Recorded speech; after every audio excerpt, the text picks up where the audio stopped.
बिस्मिल्लाहिर्रहमानिर्रहीम। अस्सलाम वालेकुम दोस्तों, इस वीडियो में हम बात करने जा रहे हैं बिजनेस के हवाले से। बिजनेस कैसे बनाया जाता है, बिजनेस के एसेंशियल इंपॉर्टेंट इंग्रेडिएंट्स क्या हैं और बिजनेस कैसे बढ़ाया जा सकता है। इन शॉर्ट में इसमें बिजनेस के बेसिक्स के हवाले से बताने की कोशिश करूंगा। बिजनेस को जब मैं पढ़ने की कोशिश कर रहा था तो मुझे ज्यादा कुछ समझ में नहीं आ रहा था। बड़ी लंबी लंबी मोटी मोटी किताबें थी और कुछ एसेंशियल इन्फॉर्मेशन भी नहीं मिल रही थी। तितर बितर इन्फॉर्मेशन दी, थोड़ा टुकड़ा वहां से लिया, थोड़ा टुकड़ा वहां से लिया और कुछ भी समझ में नहीं आ रहा था कि बिजनेस होता क्या है, इसके एसेंशियल्स क्या है। ये सारी की सारी कॉम्प्लिकेशंस मेरे जहन में घूम रही थी। अचानक से मेरी नजर लाइब्रेरी में एक बुक पर पड़ी जिसका नाम था the personal MBA by Josh Kaufman. Josh Kaufman काफी इंटरेस्टिंग सा कैरेक्टर है और काफी अच्छी नॉलेज है इसे बिजनेस के हवाले से। लेकिन यहाँ पर एक इंटरेस्टिंग सी पॉइंट है कि जॉश कॉफमैन ने कभी भी एमबीए ही नहीं किया और ना ही उन्होंने कभी भी बिजनेस स्टडी की थी किसी भी यूनिवर्सिटी में या एक किस्म की डिग्री ली थी। लेकिन जॉश कॉफमैन की वेबसाइट अब बहुत ज्यादा कामयाब है और जॉश कॉफमैन की एडवाइस बहुत ज्यादा मानी जाती है बिजनेस रिलेटेड वर्ल्ड में। लेकिन जॉश कॉफमैन की जो डिग्री है बैचलर्स की, वो इलेक्ट्रिकल इंजीनियर की है। सो जॉश कॉफमैन की स्ट्रगल क्या है और उसके बुक के हवाले से हम जानने की कोशिश करते हैं। जॉश कॉफमैन ने जैसे ही इलेक्ट्रिकल इंजीनियरिंग की डिग्री हासिल की, उन्होंने काम करना शुरू किया P&G कंपनी के साथ, प्रोक्टर एंड गैम्बल कंपनी के साथ। वो वहां पर स्टोरेज मैनेजर की पोस्ट पर आ गए और वहां पर काम करना शुरू कर दिया। लेकिन उन्हें एक बात समझ में नहीं आ रही थी कि उनकी डिग्री थी इलेक्ट्रिकल इंजीनियर की और वो काम कर रहे थे बिजनेस रिलेटेड कंपनी के साथ और वहां पर वो स्टोरेज मैनेजमेंट कर रहे थे। अब उन्हें ये समझ में नहीं आ रहा था कि जो उनके सुपीरियर्स है वो सारी की सारी बिजनेस लैंग्वेज में बात कर रहे थे और इस बेचारे को समझ में नहीं आ रही थी। ये तो मैथमेटिक्स और साइंस का बंदा निकला। सो इसने कहा कि चलो मैं डिग्री हासिल करने जाता हूँ बिजनेस में या कोई डिप्लोमा कोर्स कर लेता हूँ। डिप्लोमा कोर्स और बिजनेस के लिए ये यहाँ वहाँ दरबदर होता रहा और उसको at the end of the day पता चला कि आपको $1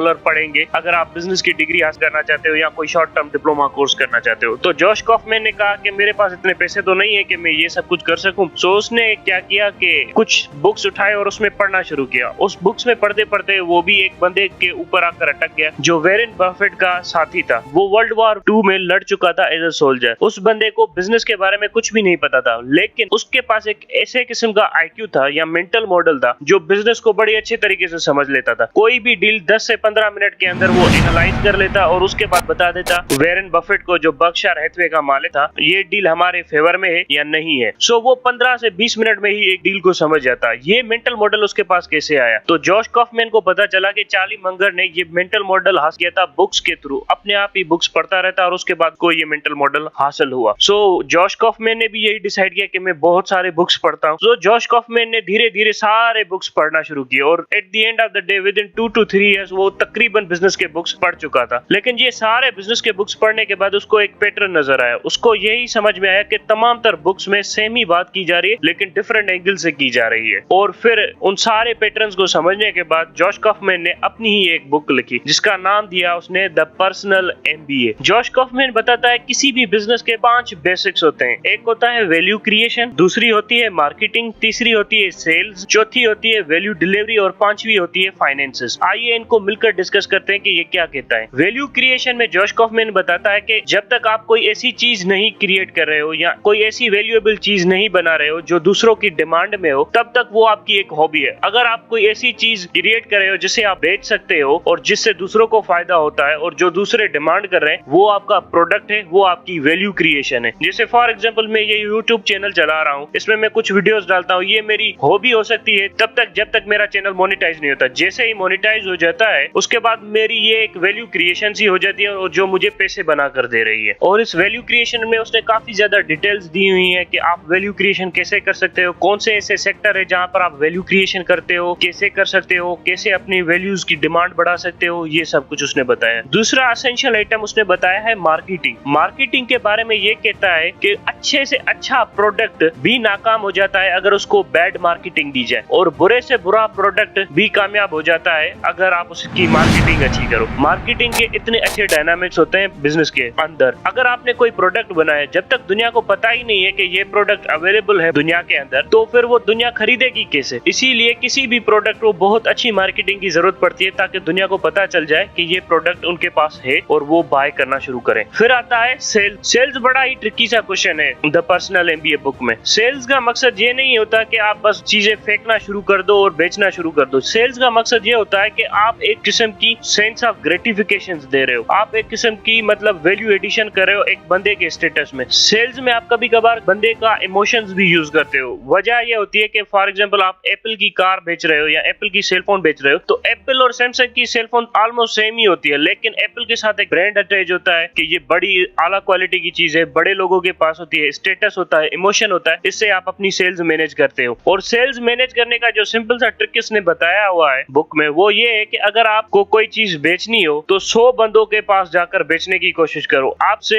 90% भले ही वो चीज ना ले, लेकिन 10% बंदे वो चीज जरूर लेंगे। इस रूल को कहा जाता है 90-10 रूल, के मतलब आप 100 बंदों के पास जाकर एक ही चीज बेचने की कोशिश करो, 90 बंदे नहीं लेंगे, आपसे 10 बंदे जरूर लेंगे। फिर आता है वैल्यू डिलीवरी। अब वैल्यू डिलीवरी के बारे में उसने बड़ा क्रिटिकली बताया है। उसने कहा है कि जब भी कोई आप वैल्यू क्रिएट करते हो और लोगों को बेचते हो, तब आपको ये ख्याल रखना चाहिए कि वो जब आप वैल्यू डिलीवरी करते हो लोगों को, वो उनकी एक्सपेक्टेशन से, यानी आपके कस्टमर की एक्सपेक्टेशन से ज्यादा हाई होनी चाहिए। अगर आपने वैल्यू डिलीवरी कम की तो मतलब ये है कि आपने एक स्कैम किया, आपने दिखाई कोई चीज और बेची कुछ और चीज। ये मैं अपने थंबनेल पे ही लगा देता हूँ। फॉर एग्जांपल मैं जो थंबनेल बना देता हूँ अपने चैनल के वीडियोस का, अगर मैंने ऊपर कुछ और लिखा हो और अंदर कुछ और हो, तो फिर मैंने मतलब एक स्कैम किया अपने व्यूअर के साथ कि मैंने उसे दिखाई कोई और चीज और अंदर ही कुछ और चीज डाल दी वीडियो के अंदर। सो ये एक स्कैम है। सो मेरी वीडियो का जो थंबनेल हो वो एक एक्सपेक्टेशन क्रिएट करता है, और मेरी वीडियो का कंटेंट वो होना चाहिए जो उसकी एक्सपेक्टेशन को बढ़ाए, ना कि कम करे। अगर कम करेगा तो मेरी सब्सक्रिप्शन कम हो जाएगी। लास्ट चीज जो बताई गई है इस बुक में वो है फाइनेंस। फाइनेंस बड़ा ही सिंपल है और एसेंशियल सी चीज है। फाइनेंस का मकसद ये है कि